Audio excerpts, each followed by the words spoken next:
November 13th of 2022. Ethan Chapin, Xana Kernodle, Madison Mogan, and Kaylee Gonzalez. The 4 students were stabbed to death at a home at 1122 King Road, Moscow, Idaho. There were 6 people at the residence at the time of the murders, leaving 2 survivors, Bethany Funk and Dylan Morinson.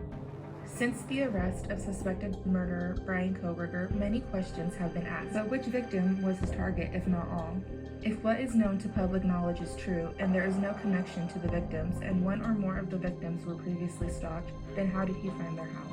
I have researched who I believe was the victim and how I believe he found their home. According to the affidavit, Brian Kohberger had previously been near the 1122 King Road residence a dozen times prior to the murders and again the next morning after the murders. This was discovered based off his cell phone pings, therefore leading many to believe he had previously stalked the victim or victims prior to the murders, and this was not a random act on a random house or people. In my opinion, the most evidence leads to Madison Mogan as being the sole target. Through the process of elimination, we know that Ethan Chapin was not a resident of the King Road house and was simply the guest of his girlfriend, Xana, and was more than likely not the target, and was just at the wrong place at the wrong time. We know that Kaylee had previously already moved out of the King Road residence and was only back that weekend to show her best friend Maddie her new Range Rover, more than likely ruling her out as the target as well, leaving us with Maddie and Xana. Logically speaking, although it's ridiculous to assume a murderer is logical, what reason would Brian have to go upstairs and murder the girls up there if his target Xana was on the 2nd floor, the same floor that the affidavit states investigators believe the murderer entered and exited from?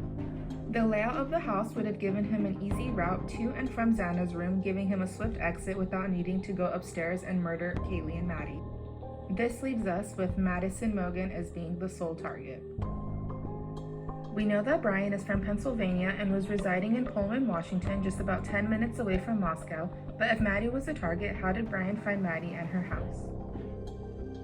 My theory is that Brian just simply came across Maddie through social media and became infatuated with her, or came across her briefly and learned her name, but how would he find where she was living if there wasn't a connection between the two? If Brian Kohberger was stalking Maddie's social media and looked at the pictures she was tagged in, he would see one posted in December of 2021 where you can see Maddie and 5 other girls on the same balcony that was in a lot of the victims' pictures together. It has the same background down to the same lights, and it is captioned, "We've lived with each other for 6 months and this is the first picture we've taken together," showing that this is her house. But how can Brian find the address based off of this? If he clicked on Maddie's friend's profile to see more pictures of Maddie, he would have come across an innocent picture of the friend with the location tagged, "My house." But if you click on the location, it doesn't actually give the location to the house. However, this was the caption written, "On the corner of King and Queen Street," which pretty much narrows down the house to an exact location. Again, this was December of 2021. Everyone in that picture had since moved out of the house with the exception of Maddie Mogan at the time of the murders. We have seen from pictures that Maddie's father had shown during an interview that Maddie had a bright pink M and her cowboy boots in her window, and that could easily be seen from the outside, and pictures after the murders have shown that they were still there at the time of the murders. Just by looking at Instagram, you aren't able to tell whose room was whose, so I don't believe Brian knew which room was Maddie's, but the M and boots might have given Brian the knowledge he needed that Maddie's room was upstairs.